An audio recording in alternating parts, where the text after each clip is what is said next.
नमस्कार। कार्यक्रम विशेष मुलाकात में आप तमाम दर्शकों का बहुत बहुत स्वागत है। गीता में भगवान श्री कृष्ण ने अर्जुन से कहा था, कर्म करो, फल की चिंता मत करो। लेकिन क्या आज के युग में ऐसा संभव है? आज के युग में हम सिर्फ ये जानना चाहते हैं कि हम जो कर्म कर रहे हैं क्या उसका फल हमें मिलेगा या नहीं। लेकिन दोस्तों, कुछ व्यक्ति ऐसे भी हैं जो निष्काम कर्म किए जाते हैं और फल की चिंता नहीं करते हैं। जी हाँ, एक ऐसे ही व्यक्तित्व इस समय हमारे साथ स्टूडियो में मौजूद हैं। मैं बात कर रही हूँ रोशन लाल गोरखपुरिया जी की। तो चलिए स्वागत करते हैं उनका। बहुत बहुत स्वागत है आपका। नमस्कार।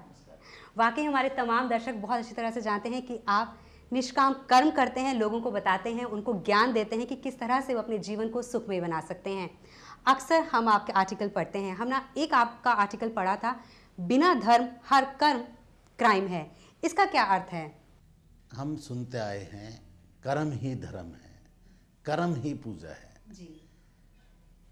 कहने में और सुनने में एक अच्छा भी लगता है, परंतु अगर गहराई में जाएंगे, कर्म तो हर कोई इंसान, पशु, पक्षी सभी करते हैं।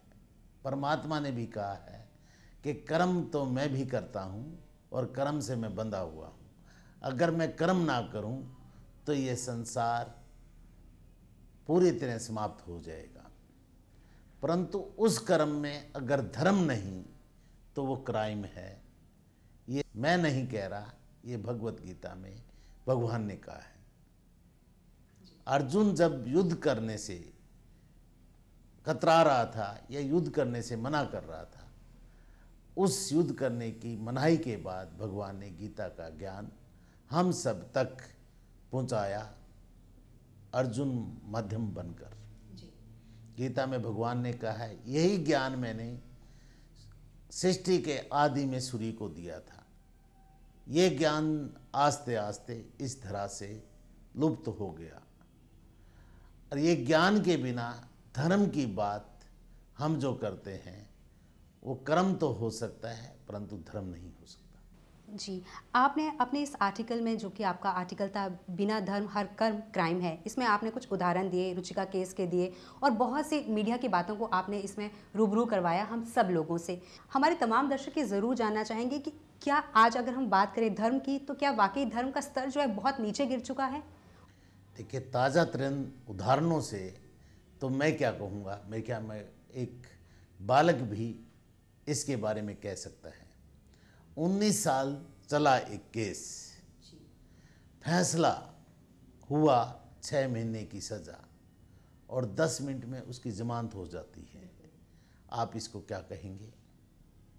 देश की एक स्टेट का राज्यपाल मीडिया के द्वारा जो उनकी फ़ोटो दिखाई गई, उसके चलते अपने स्वास्थ्य का कारण देकर, रिजाइन देकर जब पहुंचता है अपने गृह लोग, अपनी कॉन्स्टिट्यूंसी में, वहाँ उसका स्वागत करते हैं फूलों से।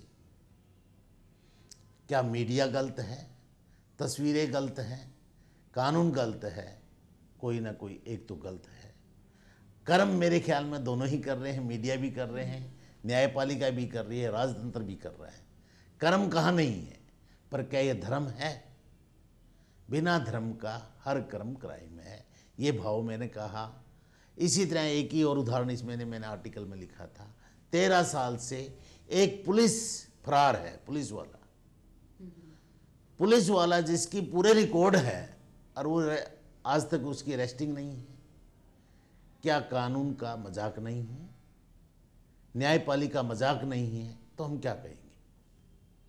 मेरा कहने का भाव यही है कि बिना धर्म हर कर्म क्राइम है। जी, आपके जो भाव होते हैं, आपकी जो बातें होती हैं, वाकई हम सब के दिल को छू जाती हैं। और अगर हम वाकई ही सही इंसान बनना चाहते हैं, तो अगर हम इन बातों को गहराई से सोचें तो बहुत बड़ी हैं ये बातें। हम बात करते हैं अपराध की, हम कहते हैं कि आए दिन हमारे आसपास अपराध होते जाते हैं। और वाकई अगर हम देखते हैं कि धर्म और कर्म तो बहुत दूर चले गए हैं। धर्म और कर्म तो हम कहीं नज़र आते ही नहीं है। हम जब भी अपराध करते हैं तो क्या हम धर्म के बारे में सोचते हैं, क्या हम कर्म के बारे में सोचते हैं? इस पर आपकी अपनी क्या राय है? दिल्ली के अमूमन ऑटो रिक्शा के पीछे लिखा हुआ होता है कि धर्म बदल सकते हैं, जाति क्यों नहीं। जी। तो मैंने इसमें देखा, धर्म बदल सकते हैं, जाति क्यों नहीं। जाति नहीं बदली जा सकती। जाति हमारे स्वभाव से, हमारे जन्म से होती है। सोच बदली जा सकती है, समाज बदले जा सकते हैं। धर्म जाति का होता है, समाज का नहीं। इसी बात का जो मैं कहना चाह रहा हूं कि हम लकीर के फकीर ना बने, बातों की गहराई में जाएं। हर शब्द बोलता है, हर अक्षर दिखता है।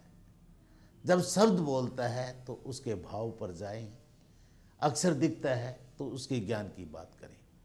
गीता में भगवान ने कहा है, अक्षरों में मैं ओम हूं। परमात्मा ने अपने स्वरूप को हर जगह दिखाया। आकाश में मैं शब्द हूं और शब्दों में मैं अक्षर हूं, अक्षरों में मैं ओम हूं। जैसे जैसे हम अंदर जाएंगे वैसे वैसे परमात्मा हमारे नज़दीक आएगा। हमें धर्म का भी ज्ञान होगा, हमें कर्म का भी ज्ञान होगा, और जीवन का एक आनंद जो हमें मिलेगा, जो देकर मिलता है वो लेने में नहीं मिलता। ये बात बिल्कुल सत्य है कि जो हम किसी को कुछ देते हैं, चाहे वो धर्म के बारे में हो या उसकी कोई मदद करना, वाकई जो हमें देकर मिलता है वो हमें लेने में इतना सुकून नहीं होता है। मैं यहाँ जानना चाहूँगी कि आज हम देखते हैं कि क्राइम से धर्म और कर्म एकदम जुड़े हुए हैं। आज हम देखते हैं कि आजकल आए दिन क्राइम होते रहते हैं और लोग छूट भी जाते हैं और उन्हें कुछ भी सज़ा नहीं होती है। आप हमेशा अपने आर्टिकल्स में कुछ ना कुछ खास लिखते रहते हैं, तो क्या वाकई ही क्राइम की जगह अब धर्म और कर्म ने ले ली है? देखिए, क्राइम क्राइम है, कर्म कर्म है और धर्म धर्म है। इसको अलग अलग कैटेगरी में लेके जाएंगे तो हम इसको अब अलग बता पाएंगे। रावण ने जो काम किया, दुर्योधन ने जो काम किया, ये कंस ने जो काम किया, ये शास्त्र बता रहे हैं। नतीजा क्या हुआ? इस नतीजे को अगर प्रॉपर तरीके से अगर हम समाज के सामने, आने वाली पीढ़ी के सामने लेकर जाएंगे, मैं समझता हूँ कि क्राइम ऑटोमेटिक कम होगा। जो अंग्रेज़ों का, मैं पुराने ज़माने की बात करता, जिन अंग्रेज़ों का सूरज छुपता नहीं था, आज निकलता नहीं है। अफ़गानिस्तान, जो मुग़ल इस देश पर, बाबर हो, गोरी हो, गजनी हो, या लुटेरे आए थे, क्या उन लुटेरों के वंशजों का क्या हाल है? ये सारा माल इस देश का लूट कर अफ़गानिस्तान ले गए थे। ये अंग्रेज हिस्से यहाँ से लूट कर ब्रिटेन में ले गए थे। दोनों का बुरा हाल है। कमाई तो कर्म नेक की ही काम आएगी, लूट की और चोरी चपारी की नहीं। वाकई ही। और यहाँ आपने लिखा है कि जो बिना दिए खाता है वो चोर कहलाता है। इस बात को थोड़ा सा और विस्तार से बताइए। वैसे आप हमें बहुत कुछ बता चुके हैं, लेकिन इस बात को एक बार फिर हम आपसे जानना चाहेंगे। गीता में ही भगवान ने कहा है, हम लेकर ही इस शरीर को पैदा करते हैं या जन्म लेते हैं। जैसे यज्ञ से वर्षा होती है, वर्षा से अन्न होता है, अन्न से तन होता है, तन से मन होता है, मन से धन होता है। ये सभी कहीं ना कहीं देवता हमें देते हैं। अगर इन देवताओं को नहीं देंगे, उनको बिना दिए जब हम खाएंगे तो चोरी कहलाएंगे। देवता का कोई स्वरूप नहीं है, वो किसी के अंदर कैसे ही भाव में रहता है। परमात्मा ने देकर लेने की कहा है। जैसे हम देना जाएंगे वैसे ही हमारे पास आना शुरू हो जाएगा, और लेने के बाद नहीं देते तो चोरी कहलाते हैं। पृथ्वी से, धरती माता से भी लेते हैं, वायु से भी लेते हैं, वर्षा से भी लेते हैं, आकाश से भी लेते हैं, सबसे लेते हैं। इनको देकर ही हमें लेना चाहिए। जी, तो दोस्तों, अगर आपके मन में भी किसी तरह के कई सवाल हैं जिनके जवाब आप जानना चाहते हैं, कुछ ऐसे सवाल हैं जो आपको मन ही मन परेशान करते रहते हैं कि आखिर इनका उत्तर क्या होगा, तो आप हमें कॉल कर सकते हैं। और बहुत बहुत शुक्रिया आपका, हमेशा की तरह हमें इतनी महत्वपूर्ण जानकारी देने के लिए बहुत बहुत शुक्रिया। नमस्कार।